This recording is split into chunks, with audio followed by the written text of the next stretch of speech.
robes they used to wear. Space, final frontier. These are the voyages of the starship Enterprise. Its 5-year mission, to explore strange new worlds, to seek out new life and new civilization, to boldly go where no man has gone before. Greetings, salutations, and welcome to Retrek. I'm Captain Jim, and with me, of course, is Admiral Elliot. Hi there. And Dr. Squee. Ahoy, hoy. And we're here to talk about, were you getting all nautical there? You all up on the latest Doctor Who? I was actually just thinking, bizarrely enough, I was just thinking about that episode of The Simpsons where Burns just starts answering the phone like that. Ahoy, hoy. Oh, I think I vaguely remember that one. Yeah, but that's still, well, that when The Simpsons were still good. Yeah, I mean, back then, way back in the day. Yeah, it's weird, isn't it? Like The Simpsons, not really been good for 20 years, but there you go. Never mind. Yes, but anyway, we're not here to talk about The Simpsons. We're here to talk about the latest. Re-Simpsons is later. Oh, God, can you imagine? Let's not talk about Doctor Who. No. Well, you know what? It was not. I thought it was inoffensive.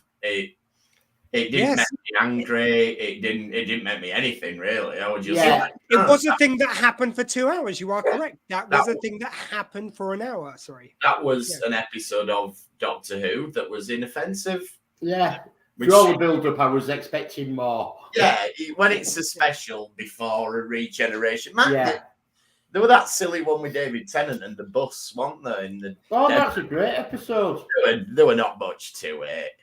Even that would improve on the love interest, which we've not had in any way, any level of chemistry for, including this episode. But there's all the chemistry of her going, oh, I really fancy it, Doctor. Yeah, and the Doctor going, yeah, kind of fancy you. Ain't going to happen though, is it? Yeah, there you go. After, as I say, 2 series of them being together and no kind of hint of any relationship or any feelings or any kind of stolen moments, nothing. It's almost like they're trying to artificially inflate the emotional stakes because there's a regeneration coming. It felt like getting to the end of the last series of Discovery. That's all I'm saying. Even if they do something spectacular, they haven't earned it. Yeah, very true. Having said that, though, did Sophie Aldred not tell you she was coming back when you interviewed her? It did not come up, but she'd written that book. You must be the only person she didn't tell. I think she might have hinted that there might be some conversation on it. She did say that she's spoken to Rusty Davies, so she'd kind of implied it might happen once he takes over. Oh, maybe there's a second one, but how cool would that be if Ace was the new companion again? The only thing which I'm really against is there's rumors that some people which have been flying around for a little while about the idea that because RTD's coming back, David Tennant would come back to the Doctor. As much as I will have him in a million Doctor Who specials, to have the Doctor go back is just... Somebody's just made that up. Anyway. Yeah. Right, so that was a little preview of our Doctor Who Trek and all our other pop culture rubbish that we're watching this week. Anyhow, we watch quite a lot of telly. What we are really here to talk about is Monsters, the latest episode of Picard, which I think I was pretty much on the money saying it was going to be inside Picard's head and there was going to be something behind a door. But I think what we did with it was really, really interesting and we've been looking forward to talking about it. So... Oh man, this is the most I've watched any episode of this series of Picard, and most I've rewatched anything I can think of. If anything, if I get around to rewatching something once, it's good. In its original run week, 3 times I watched this, and I would have been a 4th if there wasn't a friend on the radio earlier I wanted to listen to. It was amazing. I think you're right that they do kind of rely on a few tropes in there. There's a few kind of familiar things from TV. However, what they do with it is whole cloth original.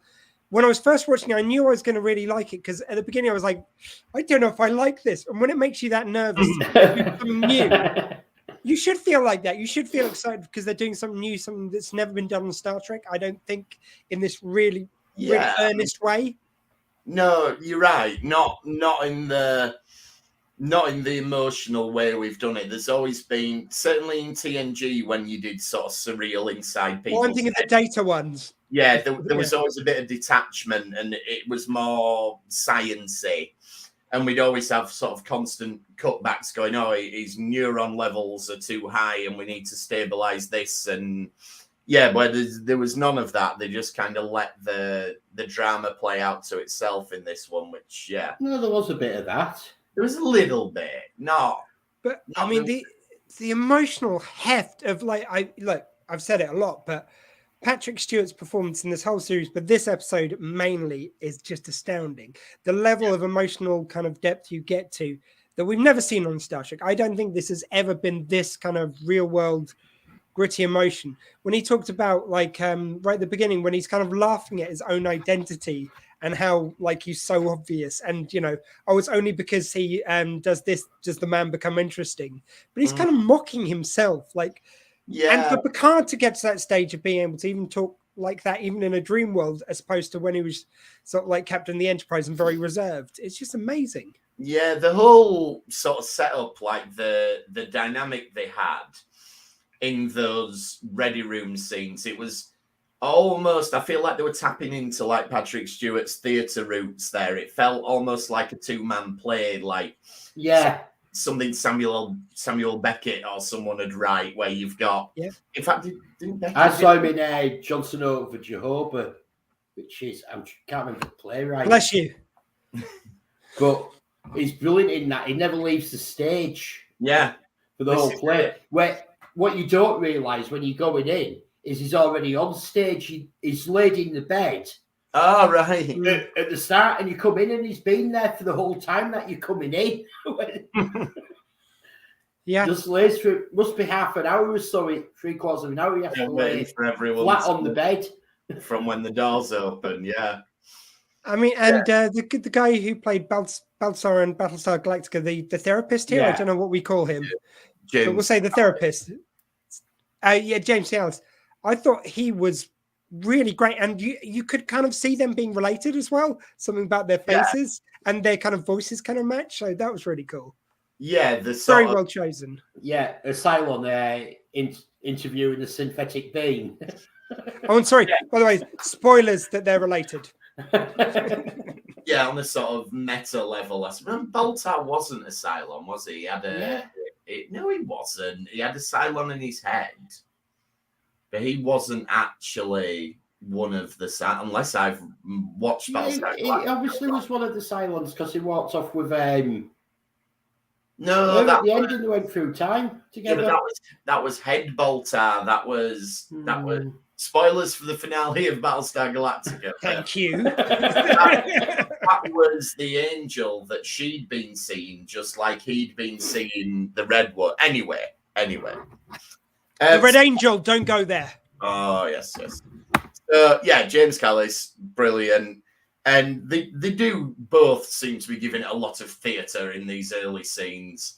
And the interplay between them is brilliant. Like you said, you've got this thing with Picard. He's sort of playing this, I don't want to be psychoanalyzed kind of thing. And he's trying to preempt it and guess it and head him off at the pass, as it were, with you're going to tell me this and you're going to tell me that. And but you can see that is Picard. He was always funny about getting his doctor's appointments and everything. Yeah. And it wasn't often that he went to Counselor Troy, very briefly, sort of after Best of Both Worlds, but we didn't see that often, to say we had a counselor as one of our main crew members, and we saw everyone else going to her at some point, but Picard never did. And it's interesting to see that level of it. And I suppose metaphorically in his head, is it a sort of subconscious acknowledgement of someone's trying to get at a secret I've got, and that manifests itself literally as a psychiatrist trying to get into his psyche? I don't know. But I love the idea that the mind plays tricks on you, and it's just, you'd believe in that moment he doesn't realize that he's actually talking to his dad as a psychiatrist. It doesn't mentally all click. Yeah. And that seems really perfectly real, that's the way it happens. It's that he only works it out as we find out. It's the way I kind of sadly take it. And it's interesting, like the setting of it as well. Like presumably it's the Enterprise E room, whereas when he was dreaming nightmare involving Data in season 1, it was the Enterprise D's 10 forward. So it's interesting that these mindscapes are both taking place in familiar locales to him. But Jim, he could care about 2 Enterprises, you know. He doesn't just have to care about the D. No, I know. Sorry, which sounds very different than I meant it. Fair point. But the point I'm making is... Look, we all know he loved the D, but that's not the only thing he loves. But does that speak to what's going on here? Because this is much more adversarial than what was going on with Data. So, why does he place this antagonistic presence in the Enterprise E rather than the Enterprise D? Yeah, I'm not saying I've got the answer to it, but I find it interesting. Yeah. Also, if we're going down the route of the D, maybe it's because the E is longer. What does that say, people? I'm just saying, we're going to go for a Freudian analysis here. It's longer, but not thicker. Exactly. What would Freud say now? I have no idea. And the Enterprise E, the head can't detach. It can actually, according to some sources. Like if it's banjo string goes. Yeah, it's meant to be able to. Yeah. I don't know. Right, we're getting maybe a bit too Freudian now, but did this remind anyone else a little bit of the famous scenes with David Warner? This idea of there being someone there to interrogate Picard and trying to get at something. Maybe the reason it's in the E is the E's a bit of not as well lit as the Enterprise D. The light is more subdued, so it maybe fits into that sort of aesthetic of. Maybe also the idea is it's disorienting Picard and it disorients the viewers because we don't know the Ready Room on the Enterprise D. We're very familiar with the Enterprise D's Ready Room. So we'd almost feel a bit cozy and at home if that was the location. But just when the scene first started, before you see James Callis, you hear him talking and he's got that British accent. And it just reminded me the way this almost sort of staccato way he was speaking reminded me a little bit of the way Gul Madred starts off where he's reading his serial number, and I thought maybe that's perhaps a little bit of an intentional callback to this other interrogation Picard had. I like that interpretation. But other things I noticed, like when again, spoilers, but when it's his dad, I picked up on a few more things, like some of the things that he says, you could interpret these as he's saying them within the context of being a psychologist. But these are easily things his dad could have said to him. Like there's a bit where he says, I have to prove to someone I've spent an hour with you. And you think his dad might have been saying that to him, if this is an absent dad who doesn't spend too much time with him. He's always saying, look, son, we're going to have some fun together because your mum wants to know that we've done it. And I just thought, that's really... Yeah, I think there's even particular words. There's particular words they deliver in a certain way on purpose because it was only on the third watching I noticed certain words that at the end of sentences, it's almost like they are saying this, you'll get this later. It's like when he goes, it's something like, pay attention, or there's just something at the end of a line and they just hit it just right so that it doesn't feel out of place in the line. But if you're watching it back later, you could die 1,000 ways. Picard goes, what did you say? Yeah. And afterwards, and he doesn't answer him, but he comes in later. He literally tells you that you should be paying attention to this. Yeah. No, it's very, very clever, very layered writing again, which we've said quite a few times this season, but it's great. I'm glad to do it. Picard starts with the story of the red-haired woman. I thought, here we go, this is going to be Beverly Crusher he's talking about, but no, it's his mum. And this, of course, reminds us of Elliot's theory that Picard secretly murders red-headed women's husbands. And so there you go. Maybe that's a clue as to where we're going. I don't know. Oh, can I say, just before he goes into the story, that bit where he does say about, So he said that he was claustrophobic, which sort of isn't borne out in any Star Trek, but we'll go past that. He got some therapy somewhere along the way. We'll just ignore that. And then he goes, and then I go to space where I'm just surrounded by holograms. No, he says the man who's scared of confined spaces chooses to work in outer space. With his only companions as holograms, I'm sure. He says. No, he says where he chooses to work in outer space. So he's talking about so I don't like confined spaces. So I've chosen somewhere that's totally open. That I got, but I'm sure he mentions holograms. He did mention, so I think what he's getting at is like the irony of the holodeck, that the only way you can experience a wide open space on a ship is in a fake. Yeah. Okay. So I think that's what he was getting at. And yeah, so talking about his mum, and obviously this is how we feed back to these flashes that we've had throughout the series. And we get it very obviously hit on the head here where he says, I don't want to be like my dad, I want to be like you. So obviously establishing the relationship between them. And before we get back to that, then we do get a little bit with Raffi and Seven, where they're sort of joking about Rios says, oh, Jurati kissed me. And then they sort of start gossiping like, no, not having that again. Not having that start up again. And there's almost like this playful thing of, no, we're the main couple. We don't want that. Oh, I love that. I love that. Their kind of relationships really come to life in this series in a way I didn't feel at the first one. It's just been really great. Well, it's good. I mean, the first one, well, it just appeared in the last episode, didn't it? It was like they were holding hands and you were like, oh, okay, that's a thing now. Yeah. Tallinn, then. Obviously, we'll get to the revelation about Tallinn, but very heavily foreshadowed earlier on where she puts this earpiece on as part of the device that she's going to go into his mind with. Yeah, and it's all pointed. Yeah, the earpiece is made for a pointed ear, so... Yeah. I mean, it makes sense when you find out her ear is pointed, but at first I thought, oh, they're just having a bit of a joke with us there, like they're playing on it. I was thinking they would take, when the first time I watched it, I was thinking, it's just a bit of a play on like how Uhuru had the big thing that came out in the original series. And I thought they were doing it on purpose for us to go, oh, she looks a bit more like Laris now with that thing on, but very good.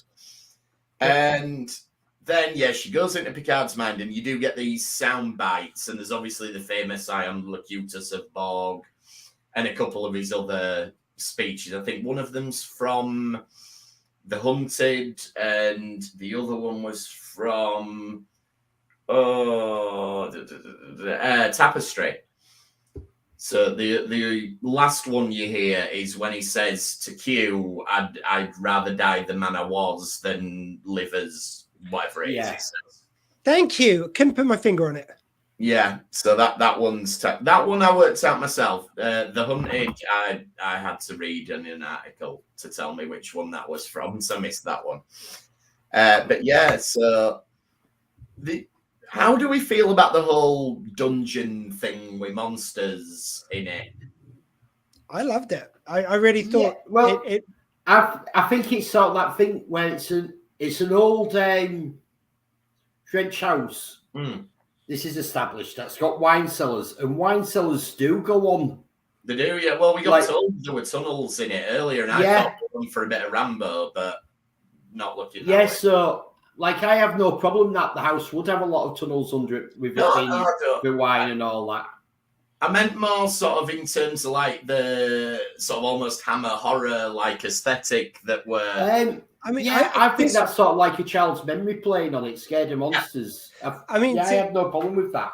To me, this was a bit where I meant where I was saying that I felt kind of almost nervous to begin with, and it's like, oh, I'm not sure if I like this, because it was so stylistically different, and I thought it was really important because as the episode goes on, that really pays dividends. How they set it up, how they've kind of lit it, what it kind of foreshadows what actually happened in his real life. I just thought that was so good, and again to have you kind of questioning is like, this is Star Trek, but we're kind of in Dungeons and Dragons story. It's kind of like a bit weird, and a kid's story as well. It's just It was a really nice way. It's absolutely, as Elliot says, isn't it? That's how him and his mum were imagining it when they were playing these games. And he's very much kind of a child's imagination sort of thing. What's that film? A Monster Calls. It's a little bit with Liam Neeson as the big monster.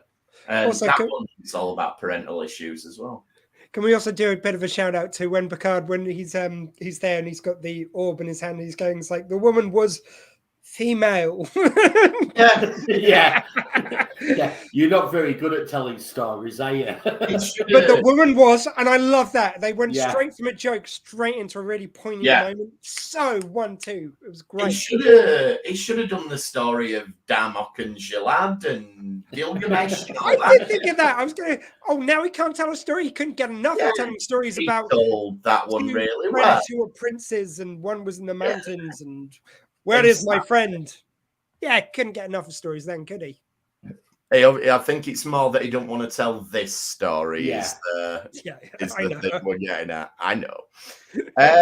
So Talon goes in then, and she finds young Picard and offers to help him. And young Picard's scared of the monster, which we obviously interpret to be his father or his perception of his father at the time. That's who he's claiming to be scared of and everything. And meanwhile, with old Picard, there's banging on the door and everything. Oh, can we just with the young Picard and when future Laris goes in, I just really love the way she's so effortless. Again, this kid's kind of really panicked, and she's just straight away, you get she's the calming influence. She's that side of Picard. She's the person who can talk to Picard and make him feel like that as a kid or now. I just thought it was just some lovely acting. Sorry, it's just such a small moment, but she just says, he goes, but you can't just grab my mom. You got to save her as well. And she goes, okay, let's try that then. Yeah, and it's really good. I'm wondering, unless Talon turns out actually to be Laris, which I'm not ruling out. I'm not, because there's something that she says in this episode later on. Oh, that gives you a think clue there's a that thing I think where, it is. Yeah, I'm wondering if she, after this, at some point goes back with her memory raised. There's some kind of shenanigans there, or maybe she gets exiled as Laris. Well, maybe Talon becomes like the go-to person for the Picard family. Maybe in the future she's watching over Picard, and now she's learned she can. She looks up. She looks after his great step auntie or whatever Renee Picard was. So maybe it's like, right, now we're in the 24th century. We've got Jean-Luc Picard that you need to keep an eye on now because he's been dossing about on a farm, and his destiny is that he's actually going to do something else. And make sure before he goes back to the past in your timeline and meets you, you make him feel really guilty for not being emotionally open. That'll trigger off a whole series of emotional breakthroughs. Well, it'll be a grandfather paradox, won't it? It'll be like, well, if he isn't feeling like that when he goes back in time, you won't be able to help him when you're younger to deal with it. So, just whatever you do, don't let him kiss you that night when you get pissed in the vineyard, because if you do, when he goes back, he'll be all happy and loved up. Won't work. So basically, if you could just fuck with his head a bit, that would be grand. Yeah, that's it, exactly. You weren't good at that. No, I'm only kidding. I'm only kidding. Play hard to get, but not too hard to get. Don't worry, we'll so that he don't crack on to you too soon, we'll give you a husband, but don't worry, we'll kill him in between seasons. So. All fine. He's been reassigned. He's not really dead. So really, you're just out and out killing people for this mission. Look, do you want to go with him or not? Yeah, look, it's his destiny. Anyway, so I'm not ruling out that Talon is actually Laris, but if she isn't, then this is going to be really awkward when he goes back. Like, I met an ancestor of yours and I quite fancied a bit of her, but how about you now? But it's okay because you look just like you. Oh, that's fine then. Yeah, absolutely fine. And I think you're right with it being Laris. Yeah, I mean, maybe we'll see. These are blatant clue that it is. Go on then, give us your clue. Because at the end, when Beltor comes back and there's the reveal of who's behind the door and all that, she goes to him, take that pain, you're going to use it to save hundreds of worlds, or you're going to use that to save civilizations. How would she know what Picard had been doing? That's a very good point. Yeah, if she's from this point in time, How would she know what he had done in his future? Yeah. But isn't his future her past? So it could be like we said with Kirk, with Picard having studied all his missions. No, I think Tallinn is Laris when she's younger. Oh, no, but I'm saying, like, in the established stuff that we've known so far, isn't she from the future? So she could have studied. Unless you mean that she's come back in time as well? Well, I mean, yeah, because the Gary 7 thing, I always got the future. Gary 7 was from the future. So I just kind of assumed. No, they were sort of taken out of their time and they were put into watching. There was no time travel with them. I don't think so. I think it was. I think it was implied in Gary 7 that the sort of made ageless. That he's been training on their planet for hundreds of years before coming back to Earth. So if she's taken out of time, we don't know what time she's from. She could have just been a big Picard fan. No, that they make them that they don't age. That this, whichever aliens it is, that use them as watchers. They literally stop them aging so they can be trained and carry out these missions and stuff. So she could be hundreds of years old by Picard's time. If we have time, which we don't, we should have really done an episode on Assignment Earth, but we didn't know it was going to be such a big part of this. No, our build up to this season. But there you go. So yeah, I think we might have to do an extra long episode one week. Chucking Gary 7. I think Tallinn gets older and in a few hundred years gets assigned to watch over Picard. And she's like, oh, I met that fella a few hundred years ago when I was looking after his great. Well, it's quite possible that she's had to nudge the Picard family all the way through. That's what I think. I'm going to go a slight tweak on the theory because I love that theory. But I reckon she's going to end up, at the end of it, she's going to break some rules of kind of like getting involved. She will sort of save the day, but as a punishment, sort of like the punishment they gave Kirk when they gave him a new ship, they'll send her back in time to become a baby and grow up to be her. Interesting. Yeah, okay. Like an Earth exile is the punishment. Yeah, I think there might be that sort of, I'll see you in a couple of hundred years. Maybe. At the end of it. Maybe. We'll catch up in a couple of hundred years and talk about it. Could be. Well, we'll find out in a couple of weeks. But so the monsters attack Tallinn. And meanwhile, while all this is going on, we get a bit more of Rios and Teresa. And I like that Teresa's having none of it. Like, she's like, look, I've gone along with you, but you don't lock the door in my surgery. You don't lock my clinic from me. I like that she's not having any of it there. And I totally saw it from her point of view because first of all, he locks the door. Then he starts coming towards her like a creep. Like you can totally see it from her point of view how creepy he looks in this episode. Yeah. And eventually he decides, right, the best thing to do is to let her come in and see Tallinn with the white eyes. And keep an open mind. Then take them all to my ship a little bit later. But I like all the stuff with Rios and everything. And of course he gets to repeat Kirk's well, he does because he got the cards going into like a fit. So he has to have them beam a medical device in. Yeah. They've made it so that no one can say, oh, no, they're just copying the Undiscovered the Voyage Home. They put so many Voyage Home references on. You can't do that. They've owned it. Like, they've done their own thing with it. But they're aware that they're doing a spin on Voyage Home. Yeah. You're not going to catch the writers out going, did you know that bit was from Voyage Home? Try and mock them for it now. They signposted it way more than anyone else could. It's a great line. And it's one of them where when you're a fan, you're like, oh, is he going to say it? When she says, are you from outer space? You're like, oh, go on. Is he going to? Go on. And he does. Yeah. He does no, I'm from Chile. are just working out of space. Oh, you are not enjoying the meal in the way this man did when he was delivering this line. No, I'm from Chile. I kind of like, I work in outer space, okay? He really just devours every single syllable.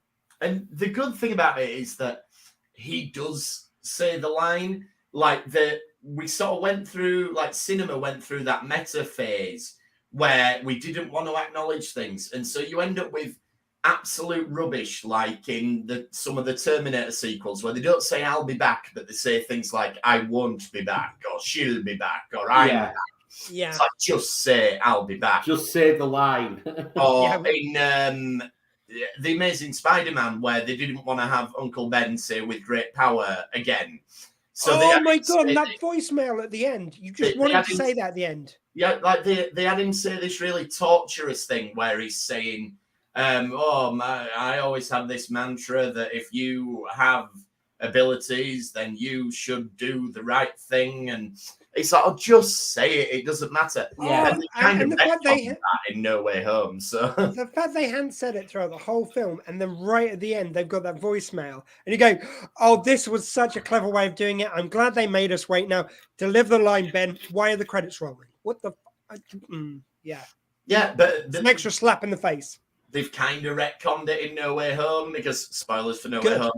But Andrew Garfield goes, "Oh yeah, my Uncle Ben said that." No, he didn't. He said the really long, drawn out bullshit thing. But if you want to think he did, that's fine. Anyway, so that's from the Marvel podcast that again we'll do at some when we retire, we'll Marvel. we'll do everything when we retire. Spidery Man. Yeah, we'll do it. Yes, Spanish. Yeah, I like it. Yeah. Different spelling. So I don't know quite. I don't get the logic of right. We've beamed in our space agey device, but I need the doctor to use it, even though she hasn't got a clue what she's doing. And he describes it to her. And and also when he's going on the comms to get it sent down, like he's on the communicator, and he's going, it's like, need a brain thing. It's for Picard. Oh, brilliant. I know exactly what you want then. Here you go. And it was that easy for them to identify which brain thing they need. But then for him to go, that was the complicated bit. Yeah, it took a medical professional to do that. Do you reckon this is just Rios this is like he's flirting. He's like, I'm going to make her think that she's doing the magic. Whereas, anybody could have waved that. But I want her just put it close to him in a little fixing. Yeah, I want her to feel that she's important because she'll be more impressed when I show her my ship in a minute. Yeah, I mean, for such a well-written episode, that was a pretty shit. Yeah, it just makes no sense. Like, it worked last week. They went, a medical scanner's not a doctor. We need a doctor. But it's like, it makes no sense. If you'd had someone on the ship or even the computer set, describing what you have to do, it's like, you will need it by this ventricle or this, some medical jargon in there. But she sort of just has to wave it near him. Yeah. Turn the lights, turn the LEDs on and wave it, and that's how it works. Rios, could you not operate this? I'm not a doctor. Come on, only you can do that thing. Like, then he could have got the other line in. He could have been like, "I'm a pilot, not a doctor." He could just have everybody's catchphrase. Can Rios now? Don't worry. Here's a tablet. What will that do? Well, it'll grow his kidneys back. They should have done that. Actually, that's what they should have beamed down, a brain tablet. Oh yeah. When they were going through it should have been when he was going through the clinic, and you've got all these people sat around. He just sits talking to one, drops the tablet, goes in. Yeah, that'd have been. We still might get that before the end. These writers know what they're doing. I'm not going to question them. Yeah. So back to Picard then, and we get the revelation that it is his father that he's seeing, and that's a really charged moment where, and I don't love it. It's horrible, but the way the dad sort of negs Picard, like he has this line about, "You lived longer, but I kept my hair," and it's just this horrible petty dad thing of like having a little dig at his son, like, but I didn't go bald. And no, he does by the time he's older. well, yes, this is the thing that people are. Yeah, like I have no problem with him having hair here and him being bald in Tapestry, because there's 10 or 15 years age difference between the two representations.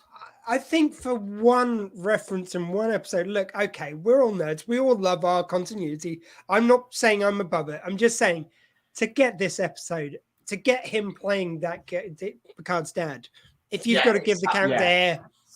Yeah. Sorry. Yeah. I'd rather have good episode. Arguably, had they not put that line in, it wouldn't have been a problem. It's the way he says it implies that I died with a full head of hair. Yeah, but then you've got that. This is the child's view of him from when he was a child. Also, you've got to remember, guys, that Star Trek, up to this moment, they've never had a continuity problem with anything that's happening. That's happened in the past. I mean, I hope everyone enjoyed the new eugenics war during the 90s. That was a fucking rager, wasn't it? But apart from this, they've never had anything. This is the first ever. That's why it's made such big news this week, because it is the first ever continuity error in Star Trek. Certainly in Star Trek, possibly in television. Yeah. So, but anyway, I just like just the implication that it gives to what their relationship is like, that this man is condescending to Picard in a moment that you don't need to be. It's almost a bit like his brother. You can see his brother kind of takes after his dad and Picard takes after his mum. That seems to be the implication. And it also felt like it's like Picard had to have this moment. He had to play it out how he remembered him before you get the moment of breakthrough when he reveals what his dad was actually like. Like, he's repressed that memory so much. It's almost like it was the defense mechanism of his evil dad that became more powerful in that moment. It kind of fits. And then when he delivers the word, again, it was just the kind of some of the nuances and some performances here. When he goes, father, and it's like, that's an impossible line to deliver correctly, and he did it. Like, that should be, because you've got to sound childish without it sounding ridiculous and breaking the mood. And he spits that out so perfectly, like a kid. You've also got to say it to a younger actor, but make it believable that power dynamic and that relationship is there. You know, impossible line to sell, and he sells the shit out of it. It's great. No, I thought that was brilliant. And then we get this. The revelation seems to be that his mother was suffering from some kind of mental condition. It's implied it might be bipolar disorder. Yeah. And because she wouldn't get treatment. Yeah, it says she has moments of great happiness and great despair. And during one of these episodes, she abandoned Picard, basically, got his foot stuck in the wine cellar. Oh, and stuck reveal as well, like where they keep on saying, like the kid Picard's, he says, you seem to be stuck, and adult Picard says he's stuck. And it just seems so obviously metaphorical, and then it's just literally stuck. It's stuck. And so she's unknowingly potentially left the child in danger, which obviously his father has to step in at this point. And that's kind of as much as we get of the story this week, which is it's probably it goes on. There's something else when the door's about to open and it comes out in the dream. I've got a pitch for that. I reckon young Picard is going to let out his mum at some point. She's going to do something bad, and then adult Picard, like Daddy Picard's going to take the rap for it. Ooh. And so that's why Picard had to, like, he got so convinced by his dad. It's like, right, anyone else, this is what happened. I did it. I let her out. And that's when shit went down. It's all my fault. And that's helped build up this evil dad in his mind. Or Picard causes it, but his dad leads him to believe that his dad did it. That's what I mean. Yeah. Yeah, that's what I'm saying. Yeah. Right, yeah, sorry, that exactly. Yeah. No, I like the fact that he tells him it as a cover story, but Picard's just taking it on board as what happened. He was told time and again, if anyone asks, this is the only answer you give. Yeah, and then it's giving him a bad guy against his mum. I've tried to find out how old this actor was, just to sort of, is he playing a certain age, to get an idea how impressionable. But on IMDb, because he's a young child actor, they don't put the ages on. Yeah, so I'm not sure and I can't find any reference. It's certainly of what age he's meant to be playing.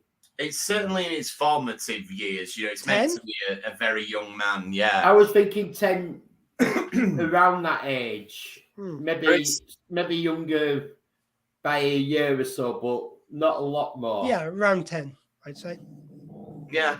So yeah, I can see it going that way.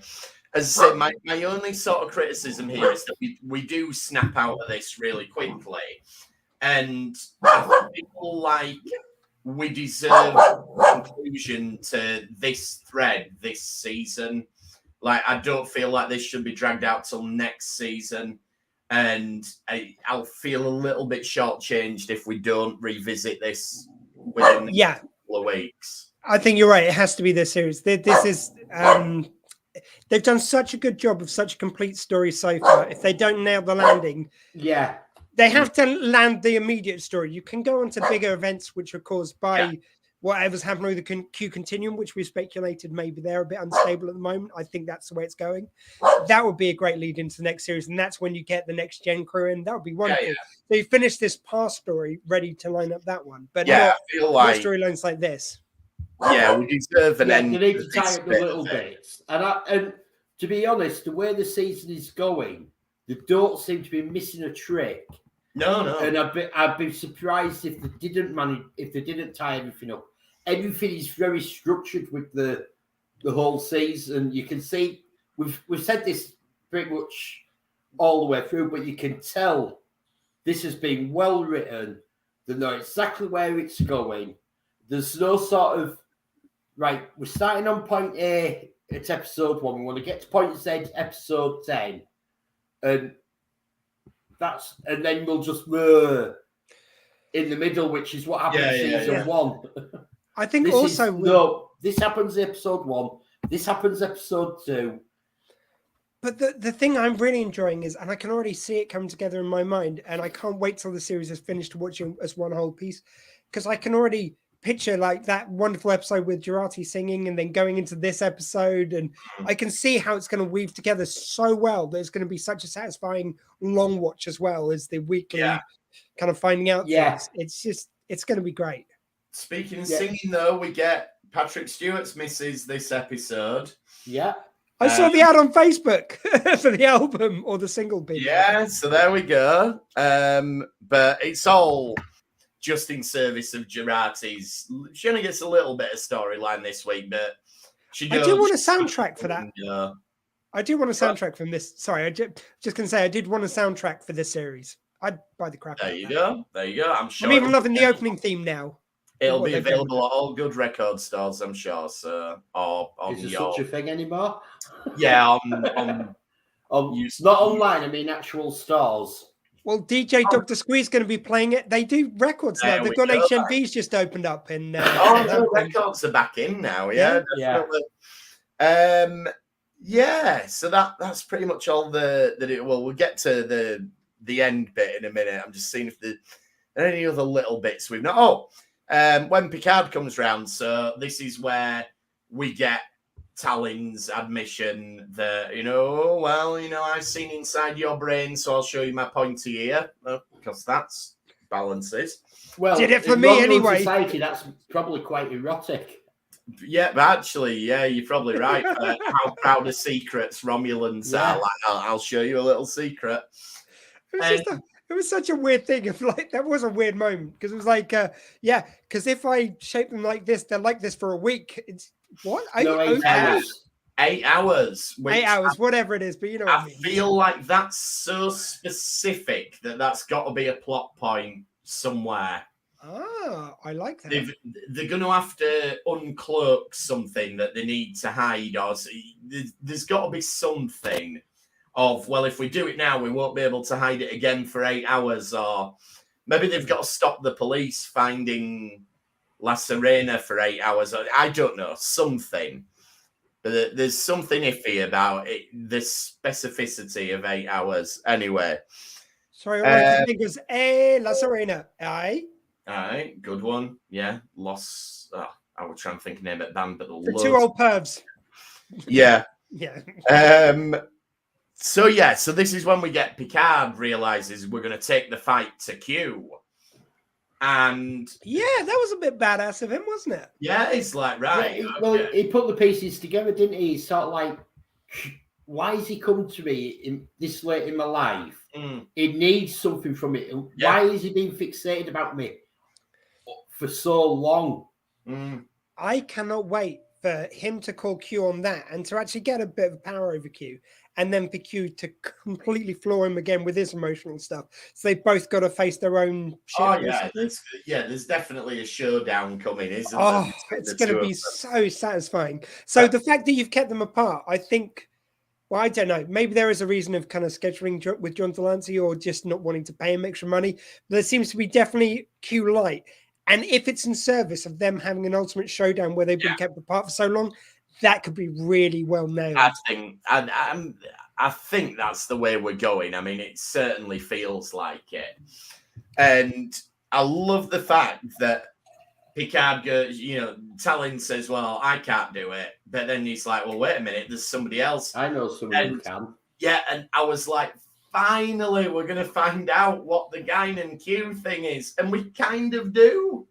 Which it's more than we've ever had before anyway, in terms of it. Like, we find out they had a Cold War with each other. Yeah.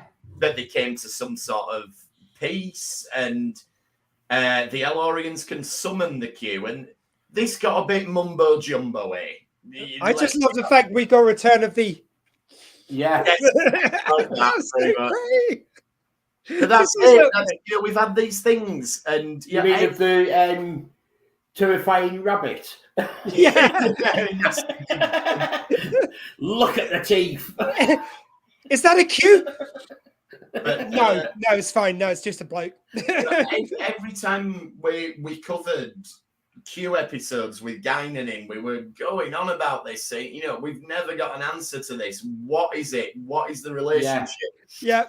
And we finally get something. As I say, it veers into the wishy-washy mumbo-jumbo side with, well, we literally catch time in a bottle and then we drink it. And it to me, that's the Elorians' religious take on what's going on. But what's actually happened is basically it's an agreement. If you summon us, we will come.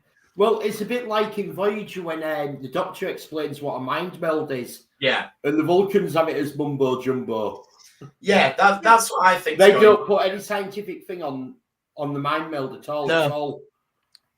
The only thing I would say is that I kind of don't want to know. I know what you guys are saying, but it's like, for me, there's no story that they would tell that's greater than what my imagination's done at this stage. It's been so long that if you tie it up too well, it's just not going to be as satisfying. There's nothing you can write. I'm happy if it's left here. Yeah. Just the fact that... I'm fine. We've got a bit of an answer. The Elorians had a Cold War with the Q Continuum. She refers to them as denizens of the Q Continuum. Yeah, that was like, I'm not going to call them a god. Yeah. And we can summon the Q if there's a Q near. But they can't, apparently. So, and if you try and summon them, it will fuck up your bar and all your glasses. Is this, though? We were talking about, his Q losing his powers, whatever. I'm thinking it's got Q's losing his powers. I don't think it's anything to do with Guinan. Yeah, I think it's that there may literally be no Qs left. The Continuum might have gone. Ooh. So, I mean... I've got no more than... Ooh. I still think this is a big thing that Q needs Picard to do something to save the Q. Yeah. And that's why the interest has been there all along. Yeah, it wouldn't surprise me. Or there's something he's done. Do you know what? He's done that's caused the Q. Mm. Do you know what? There is... I don't know. There is just such a thing this series of Picard has done for me. Like, I love it. It's so good, so well structured. We've said it before, and I think it's still on track to possibly be the greatest series of Star Trek ever from beginning to end as a whole piece. And it makes me so nervous that they might fuck it up at some point. I can't see it, but just can you imagine if they totally screwed up the ending? And it's like, oh, it would be so painful at this stage. It would be the anti-Discovery. No show has ever fucked up an ending before, has it? No. Definitely no Star Trek show. Yeah. Yeah. Like says end program, and that's. Then the police person turns up and they have CCTV, but I love the folksy run on. You know he's winding them up. You know he's going to be something more, but they play it out for minutes where he's just talking bullshit. I love that kind of thing. Yeah, Jill, the guy's toying with them. Oh, it's great.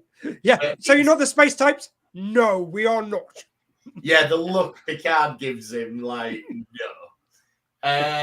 Yes, but the theory, which you may well have read by this point, but Elliot, tell us where we've seen this chap before.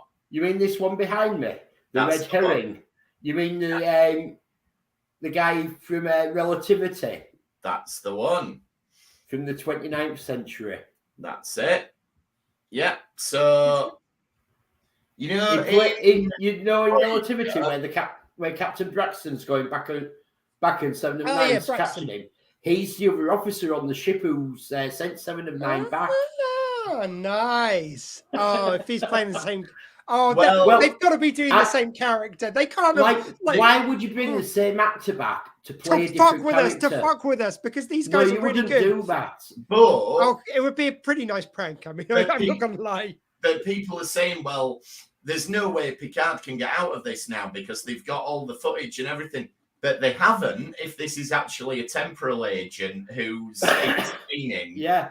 Also, as they sort of played it off, it's like, oh, it's just a glare of the light. You know, just anything can be fake these days. We can literally do that exact special effect with 2022 special effects. So imagine what they can do in 2024. So, there you go. Yeah. Exactly. So yes. I mean, we've got to acknowledge the theory. It could be the time agent. If he's not, he's not. But it would be. I think it fits right because we've got 3 episodes to go. Do we really need another prison break? Because we've had that with Rios. No, we don't. Can I just check in a few things though, guys? But it makes sense for him to be coming back from Relativity as time police. Because Picard has come back in time and he's altering and there's stuff all sorts happening now. Can I also, though, throw in 3 things?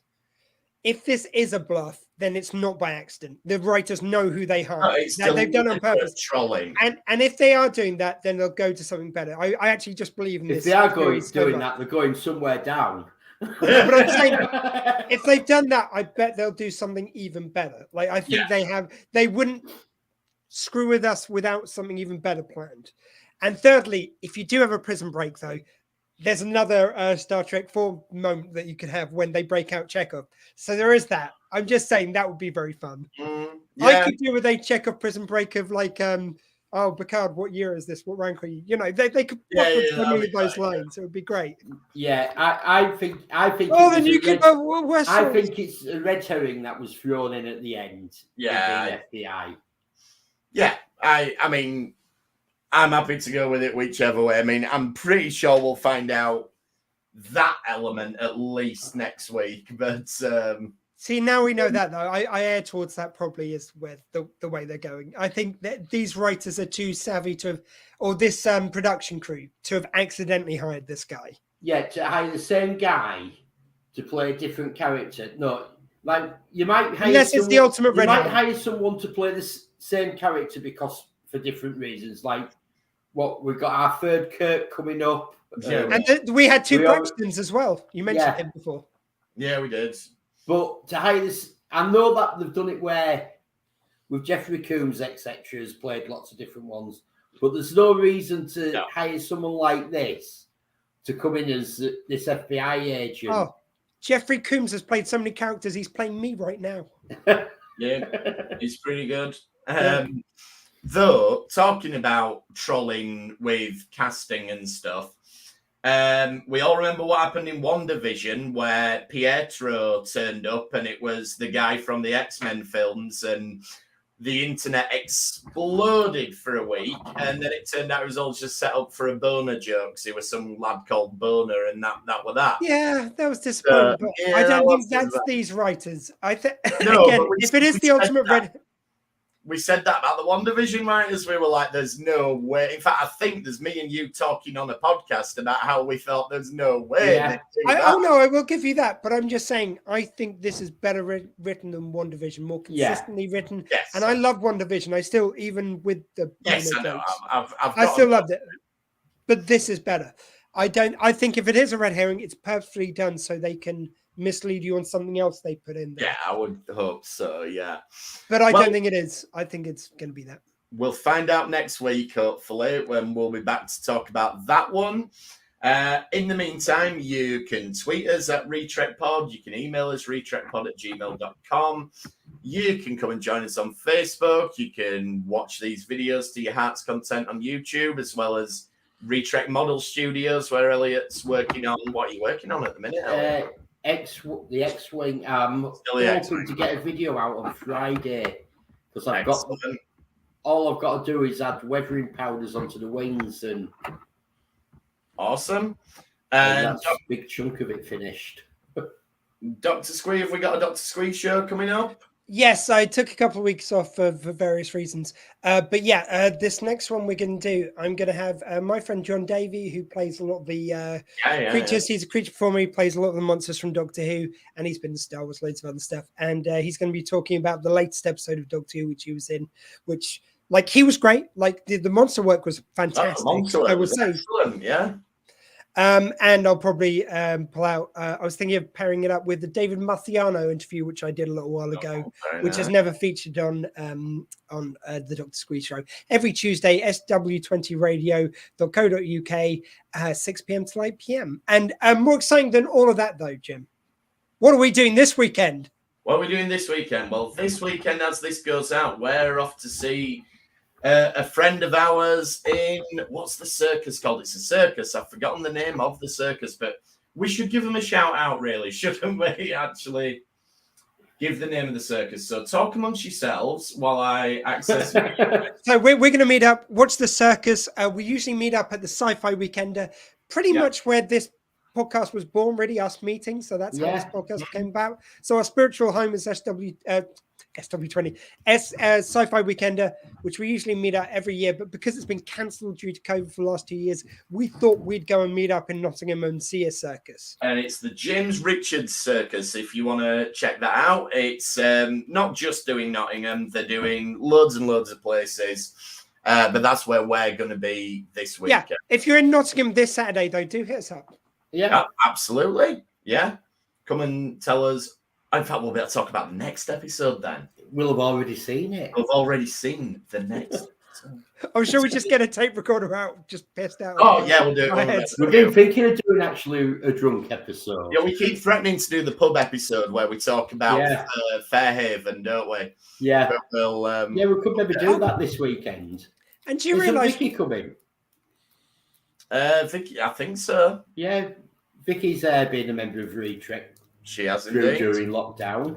Do you know, though, what we've missed out on? We've missed out on for 420 getting high while we're talking about Star Trek. The only thing we were high on this week was the episode Monster, which was great. It's all right. What I'll do is when I upload this file, I'll do it at double speed, so it'll sound like we're high. Anyway, or slow it down considerably. Amen. So thanks for trekking with us this time. We'll see you next time on the Retrek. Thank you. Bye-bye.